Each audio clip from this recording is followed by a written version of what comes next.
போன வீடியோல பெரியாருடைய உண்மை முகத்தை அவருடைய அடிப்படை கொள்கையை வச்சு எக்ஸ்போஸ் பண்ணோம். இதனால சில பேர் வந்து பாராட்டுனாங்க, சில பேர் வந்து விமர்சனம் வச்சாங்க. அதை தாண்டி சில பேர் வந்து பாத்தீங்கன்னா ஆபாசமா கமெண்ட் செக்ஷன்ல கமெண்ட் பண்ணிட்டு இருந்தாங்க. அழுகுறான். ஏய் அழுவலடா. அது அழுவலையா? கண்ணீர் ஒழி பேண்ட்டுக்குள்ள போயினுக்குது அழுவலன்ற. இப்போ சில பேர் வந்து பாத்தீங்கன்னா கமெண்ட் செக்ஷன்ல சொன்னாங்க, பெரியார் வந்து நல்ல விஷயமும் பண்ணிருக்காரு, அதெல்லாம் ஹைலைட் பண்ணாம வெறும் நெகட்டிவ் பாயிண்டா வந்து பாத்தீங்கன்னா ஏன் சொல்லிட்டு இருக்கீங்க அப்படின்ற மாதிரி நேர்மையா விமர்சனம் பண்ணாங்க. வாஸ்தவம் தான். அப்படி பாத்தீங்கன்னா திருக்குறள்ல 1333 குறள் இருக்கு. ஆனா ஏதோ 3 குறள் வந்து பெரியாரோட கொள்கைக்கு வந்து பாத்தீங்கன்னா முரண்படுறதுனால திருக்குறள் வந்து பாத்தீங்கன்னா தங்க தட்டுல வச்ச மலன்னு சொன்னாரு. அப்படி திருக்குறளையே மலன்னு சொல்ற ஒரு ஆளை நான் பாசிட்டிவா சொல்லணும் நீங்க எப்படி எதிர்பார்க்கலாம்? அப்படி பாத்தீங்கன்னு வச்சுக்கலாம், பகவத்கீதையிலயும் வந்து 4 நல்ல விஷயம் இருக்குது, அதை எடுத்து வந்து பாத்தீங்கன்னா வாழ்க்கையில அர்ப்பணிக்கிறாங்க அப்படின்னு சொன்னா இவனுங்க ஒத்துக்குவானுங்களா? சோ இந்த வீடியோல என்ன பார்க்க போறோம்னா, இந்த பெரியாரிஸ்டுங்களுடைய உண்மை முகத்தையும் சரி, அவனுடைய யோகியத்தையும் சரி, அதை தாண்டி இவனுங்களும் வந்து பாத்தீங்கன்னா ஒரு அனதர் வெர்ஷன் ஆஃப் சங்கி, அதாவது ஒரு கருப்பு சங்கின்னு சொல்லலாம். அது எப்படிங்கிறத இந்த வீடியோல பார்க்க போறோம். வீடியோ பார்க்கறதுக்கு முன்னாடி மறக்காம சப்ஸ்கிரைப் பண்ணிட்டு பாருங்க. ஸோ வெல்கம் டு ரேஷனல் தமிழா.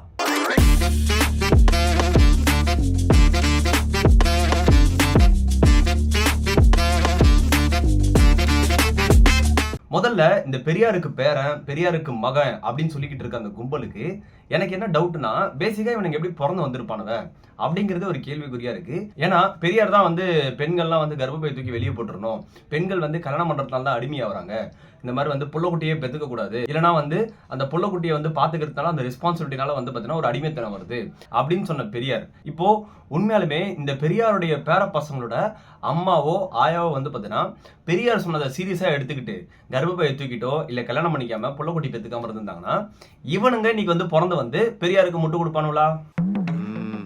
புரிஞ்சதா? சரி, ஓகேப்பா, இவங்களுடைய ஆயாவோ அம்மாவோ பெரியார் பேச்சை கேட்கலன்னு வச்சுக்கோங்க. இப்போ பெரியார் பேரன்னு சொல்லிக்கிட்டு இருக்க இவனுங்களாவது பெரியார் பேச்சை கேட்டிருக்கணுமா இல்லையா? அதாவது தமிழ் வந்து காட்டு மிராண்டி மொழி, தமிழ் சனினா விட்டு தொலைங்களாண்டா, வேலைக்காரர்கிட்ட கூட ஆங்கிலத்தில் தான் பேசணும் அப்படின்னு சொன்ன பெரியார் பேச்சை இவனுங்க கேட்டானுங்களா? எதுக்கு இங்க வந்து தமிழ்நாட்டுல தமிழ் பேசிட்டு சுத்திட்டு இருக்கானுங்க? எதுக்கு தமிழ்நாட்டுல குப்பை கொட்டிட்டு இருக்கீங்க? அதை தாண்டி பெரியார் தான் வந்து பாத்தீங்கன்னா பெண்களை வந்து கல்யாணமே பண்ணிக்கூடாதுன்னு சொன்னார்ல, அப்போ இந்த பெரியாரிஸ்டுலாம் ஏன் கல்யாணம் பண்ணிக்கிறாங்க? இப்ப புரிஞ்சுக்கிட்டியா? அப்போ இவனுங்க கல்யாணம் பண்ணி பெண்களை அடிமைப்படுத்துறானுங்க. சோ இதை வச்சே வந்து பாத்தீங்கன்னா இவனுங்க எவ்வளவு பெரிய டுபாகுருன்றது உங்களுக்கே தெரிஞ்சிருக்கும். பார்த்தாலே தெரிகிறது. தெரிகிறதா? சரி, இதெல்லாம் விட்டுருங்கப்பா. இப்போ பெரியாரோட அந்த அடிப்படை கொள்கை, அதாவது ஒரு விஷயத்த பிளைண்டாலாம் ஃபாலோ பண்ண முடியாது, கொஞ்சம் பட்டிட்டிங்கரிங் பண்ணி இந்த சங்கிங் எப்படி பண்றானுங்க அந்த மாதிரி நம்மளும் வந்து பார்த்தீங்கன்னா பட்டிட்டிங்கரிங் பண்ணி ஃபாலோ பண்ணுவோம் அப்படின்னு கடந்து போனாலும் இவனுங்க வந்து பார்த்தீங்கன்னா அதுலேயே வந்து யோகியமா அப்படின்னு கேட்டிங்கன்னா கிடையாது. ஏன்னா இப்போ பெரியார் வந்து பார்த்தீங்கன்னா 1949 அண்ணா வந்து திராவிட கழகத்திலிருந்து திராவிட முன்னேற்ற கழகமாக உருவாக்குனதுக்கு அப்புறம் ஒரு கட்சியை ஃபார்ம் பண்ணதுக்கு அப்புறம் பெரியார் வந்து அண்ணா ஆட்சிக்கு வர வரைக்கும் கண்ட மெனிக்கு கழிவு ஊற்றிருக்காரு. இவனுங்கெல்லாம் திருடர்கள். ஏன் சுதந்திரத்துக்கு, அதாவது இந்த சுதந்திரன்றது வெள்ளக்காரன்றது பார்ப்பான்ட்டையும் பனியாக்கிட்டையும் வந்து போயிருக்கு, இந்த மாதிரி நிறைய தீர்க்கதரிசியான ஒரு விஷயத்தெல்லாம் சொல்லியிருக்காங்க. இன்னைக்கு வந்து நாடு எப்படி இருக்கு, இன்னைக்கு வந்து பார்த்தீங்கன்னா திமுக எப்படி இருக்கு, பெரியார் சொன்ன மாதிரி தான் ஆயிருக்கு. சரிங்களா? இந்த மாதிரி விஷயத்துல நான் பெரியாரோட உடன்படுறேன். ஆனா அந்த திமுக கூட வந்து பார்த்தீங்கன்னா யார் வந்து பார்த்தீங்கன்னா சுத்திட்டு இருக்கா? இதே திராவிட கழகம். அப்போ இவனுங்க வந்து எவ்வளவு யோகியஸ்தனுங்க அப்படின்றத இன்னும் கூட டீப்பா உங்களுக்கு சொல்றேன். இப்போ சாதியை ஒழிக்கிறது வந்து பார்த்தீங்கன்னா பெரியாரோட கொள்கை. ஆனா சாதி பார்த்து சீட்டு கொடுக்குற இந்த திராவிட கட்சிகளுக்கும் அதை தாண்டி இவங்க ஆளுங்களே ஒன்று சொல்றானுங்க, அவரு மஞ்சள் துண்டு போடுறாருல்ல, அது ஏன் போடுறாருன்றத இந்த பெரியாரிஸ்டுகளே சொல்லுவாங்க, நீங்களே கேளுங்க. கலைஞர் மஞ்சள் துண்டு ஏன் போட்டார் அப்படின்னா, அவர் வன்னியர்களுக்கு இடஒதுக்கீடு கொடுத்த உடனே ராமதாஸ் வந்து மஞ்சள் துண்டை போட்டு இது என்னுடைய நம்ம நட்பின் அடையாளமாக நீங்கள் இனிமேல் எப்போவுமே எல்லோ தான் போடணும் அப்படின்னு சொல்லி ராமதாஸ் கேட்டுக்கிட்டார். அந்த நட்பின் அடையாளமாக தான் கலைஞர் வந்து எப்போவுமே மஞ்சள் துண்டு போட ஆரம்பித்தார். மங்களகரமாக இருக்கும் அப்படின்றதுக்காக இல்லை. ராமதாஸ் தான் வந்து என்ன சொல்கிறாரு, நீங்கள் வன்னியர்களுக்கு இடஒதுக்கீடு கொடுத்ததுக்கு ரொம்ப நன்றி, எங்கள் கட்சியின் கலராக இருக்கக்கூடிய இந்த எல்லோவை நீங்கள் எப்போவுமே போட்டுக்கணும் அப்படின்னு அவர் கேட்டதுக்காக தான் போட்டார். சாதியை ஒழிக்கிறேன்னு இப்படி மறைமுகமா சாதியை எல்லா விதமா வந்து பார்த்தீங்கன்னா வளர்த்துக்கிட்டு இருக்க இந்த திமுக கூட வந்து பார்த்தீங்கன்னா இந்த திராவிட கழகமும் பெரியாரிஸ்டும் சேர்ந்துக்கிட்டு அண்டா தூக்கிட்டு இருக்கானுவ.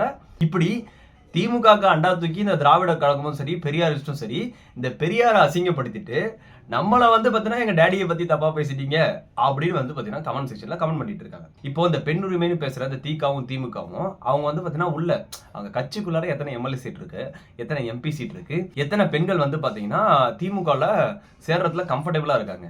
அது கூட விட்டுருங்க.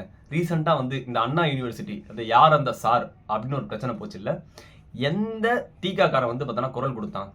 இதுவே வந்து இந்த இடத்துல ஆட்சியில திமுக இல்லாம அதிமுக இருந்துச்சுன்னா அப்படியே ஃபயரா இறங்கி போராடுவானுவ. இதுலயே உங்களுக்கு புரிஞ்சிருக்கும் இவன் யாருடைய அண்டான்ட்டு. ஸோ இவனுங்க வந்து பாத்தீங்கன்னா பெரியாரிஸ்டோ இல்ல திராவிட கழகத்துடைய கொள்கையோ உள்வாங்கிட்டு பண்ணல. இவனுங்க வந்து பாத்தீங்கன்னா அந்த திமுகவோட அந்த ஒரு சிண்டிகேட், அந்த அதிகாரமும் சரி, அந்த திமுக சார்ந்து இருக்கிற அந்த பொலிட்டிக்கல் பேஸ்ட் பிசினஸ் சிண்டிகேட், இதை வந்து பாத்தீங்கன்னா காப்பாற்றணும், இதை வந்து பாத்தீங்கன்னா கட்டி காக்கணும் அப்படிங்கிறதுக்கு பெரியார் பேரை வச்சுக்கிட்டு டிசைனா அண்டா தூக்கிட்டு இருக்கானுங்க. இப்போ இந்த திமுகவோட அந்த ஒரு அதிகாரமும் சரி, அந்த பிசினஸ் சிண்டிகேட்டுக்கும் சரி, அதுக்கு தான் இந்த பெரியாரிஸ்டுங்களா அண்டா தூக்குறானுவ. அதை எப்படி சொல்றேன்னா, டாஸ்மாக்ல நீங்க தமிழ்நாட்டு முழுக்க எங்க போனாலுமே அங்க போயிட்டு நீங்க குவார்டர் வாங்குறான்னு வைங்களேன், அதுக்கு மிக்சிங்க்கு ஒரு தண்ணி பாட்டில் கேட்டீங்கன்னு வச்சுங்களேன், அவன் ஒரே ஒரு பிராண்டு தான் கொடுப்பான். அதாவது ஒட்டுமொத்த தமிழ்நாட்டிலையும் ஒரே பிராண்டு தான் கிடைக்கும். அந்த பிராண்டு பேர் என்னன்னா ஸ்ப்ரிங்ஸ். அந்த ஸ்ப்ரிங்ஸ் அப்படிங்கிற அந்த வாட்டர் கம்பெனி இருக்கு பார்த்தீங்களா, அது வந்து ஒரு நாளைக்கு எடுக்கிற டர்ன் ஓவர் எவ்வளோ தெரியுமா? 2 to 3 கோடி ரூபா. அதாவது வருஷத்துக்கு 1000 கோடி ரூபாய்க்கு மேல. இந்த ஸ்ப்ரிங்ஸ் கம்பெனியோட ஓனர் யாருன்னா நம்ம சீஃப் மினிஸ்டர் MK ஸ்டாலினோட ஒய்ஃப், அதாவது துர்கா ஸ்டாலினோட கம்பெனி. இப்படி ஒட்டுமொத்த டாஸ்மாக்குக்கும் நம்ம சிஎமோட ஒய்ஃப் துர்கா ஸ்டாலினுடைய கம்பெனி, அந்த வாட்டர் கம்பெனி எப்படி வந்து பாத்தீங்கன்னா மோனோபொலியா ஆச்சு. ஏன் திமுங்களா எப்படி? இதுதான் திமுகவுடைய அரசியல் அதிகாரம், அந்த பிசினஸ் சிண்டிகேட். இதுல வந்து பாத்தீங்கன்னா இந்த சாராய விற்கிற சகாதேவர்கள், மலைய குடையிற மகாதேவர்கள், ஆத்து மண்ணாள்ற அழகிய திராவிட மகன்கள், இவங்களெல்லாம் யாரையும் குறிப்பிடல. இந்த ஒரு எக்ஸாம்பிள்லேயே உங்களுக்கு புரிஞ்சிருக்கும் திமுகவுடைய பவர் என்னன்ட்டு, அவங்களுடைய அந்த அதிகாரம் எவ்வளவு முக்கியம்ட்டு. சரிங்களா? இப்போ இவங்களுக்கு வந்து இந்த 2G ஸ்கேமு, கோல் ஸ்கேமு, இப்போ இந்த தமிழ் சினிமாவில் வந்து பார்த்தீங்கன்னா இந்த டிஸ்ட்ரிபியூஷனாக இருக்கட்டும், இதுக்கு வந்து இந்த கருணாநிதி ஃபேமிலி வந்து எப்படி இந்த மோனோபோலி கிரியேட் பண்ணி வச்சிருக்காங்க அப்படிங்கிறது வந்து பார்த்தீங்கன்னா ஊருக்கே தெரியும். ஆனால் அதோட விளைவை பாருங்க, திமுக ஆட்சியில் வந்ததுக்கப்புறம் இந்த தமிழ் சினிமா எவ்வளோ டவுன் ஆயிருக்கு அப்படிங்கிறத நீங்களே கண்கூட பார்க்க முடியும். இந்த மாதிரி ஒரு கேட்டஸ்ட்ராஃபி வந்து பார்த்தீங்கன்னா இந்த பிசினஸ் சிண்டிகேட்டாக இருக்கட்டும், அந்த பிசினஸ் மோனோபோலியாக இருக்கட்டும், இவனுடைய ஆட்சி அதிகாரத்தை வச்சு அதை மெயின்டைன் பண்ணிக்கிட்டு இருக்காங்க. இந்த மாதிரி எக்கச்சக்கமான ஊழல் பண்ற திமுகவை கேட்க திராணி இல்ல. ஆனா இவனுங்களுக்கு இந்த திரள் நிதி திரட்டி கட்சி நடத்துற சீமான் தான் பெரிய ஊழல்வாதி மாதிரி தெரியுறாங்க. ஓகேங்களா? இப்போ இந்த கருப்பு சங்கி, இந்த பெரியாரிஸ்டுக்கும் இந்த சங்கிங்களுக்கும் பெரிய வித்தியாசமே கிடையாது. அது எப்படிங்கிறத பார்ப்போம். இப்போ ஹிந்தி திணிப்பு போராட்டம் பண்ணாரு பெரியார் வந்து பார்த்தீங்கன்னா, ஹிந்தி திணிப்புக்கு போராட்டம் பண்ணாரு அப்படின்னு சொல்றாங்கல்ல. ஹிந்தி திணிப்பை வச்சு எதை வச்சு இவங்க போராட்டம் பண்ணாங்க? ஹிந்தி வந்துச்சுன்னா தமிழ் அழிஞ்சிடும் சொல்லி போராடினாங்க. ஆனா உங்களால தான் டைரக்டா வந்து பாத்தீங்கன்னா தமிழ் காட்டு மிராண்டி மொழி, தமிழ் சனினை விட்டு தொலைங்களா அப்படின்னு சொல்றாரு. அப்போ இவனுக்கு அவனுக்கு என்ன வித்தியாசம்?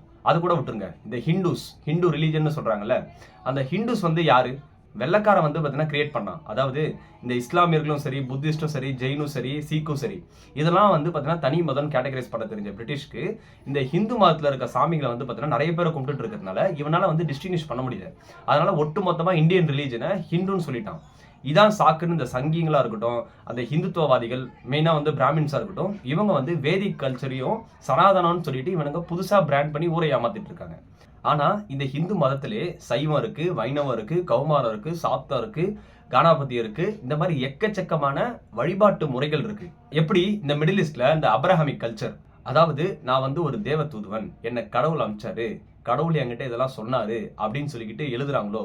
உதாரணத்துக்கு ஜூஸ், யூதர்களுக்கு வந்து பாத்தீங்கன்னா மோசஸா இருக்கட்டும், கிறிஸ்தவர்களுக்கு வந்து பாத்தீங்கன்னா ஜீசஸா இருக்கட்டும், இஸ்லாமியர்களுக்கு வந்து பாத்தீங்கன்னா ப்ராஃபட் முகமதா இருக்கட்டும், இந்த மாதிரி வந்து பாத்தீங்கன்னா என்கிட்ட கடவுள் இதெல்லாம் சொன்னாரு அப்படின்னு சொல்லிக்கிட்டு இவனுங்களே வந்து பாத்தீங்கன்னா செட் ஆஃப் ரூல்ஸ் வந்து பாத்தீங்கன்னா எழுதி வச்சுக்கிட்டு அதை வந்து பாத்தீங்கன்னா இவனுக்கு பிளைண்டா நம்பி அதை ஒரு மதமா உருவாக்குனாங்களோ, அதே மாதிரி ஹிந்துயிசம்லயும் வந்து பாத்தீங்கன்னா வெவ்வேறு வழிபாட்டு முறைகள் இருக்கு. சரிங்களா? அதை வந்து வேற ஒரு மதமா தான் ட்ரீட் பண்ணும். ஆனா இவனுங்க வந்து பாத்தீங்கன்னா அதை ஒண்ணுன்னு சொல்லி ஏதோ ஒண்ணு ஏமாத்திட்டாங்க, அதை வச்சு ஒரு காமெடி பண்ணிட்டு இருக்காங்க. அதே மாதிரி தான் இந்த திராவிடர்களுக்கும் அந்த திராவிடம் அப்படிங்கிற ஒரு கான்செப்ட் வெள்ளைக்காரன் தான் உருவாக்கணும். இவனுங்க வந்து திராவிடம்னா என்னன்னு கேட்டீங்கன்னா, அங்க சுத்தி இங்க சுத்தி வந்து பாத்தீங்கன்னா ராபர்ட் கார்ட்வெல்ட்ட தான் வருவானுங்க. ராபர்ட் கார்ட்வெல் இதை வச்சு சொன்னாரு, அதை வச்சு சொன்னாரு அப்படின்னு விதவிதமா அண்டா தூக்குவாங்க.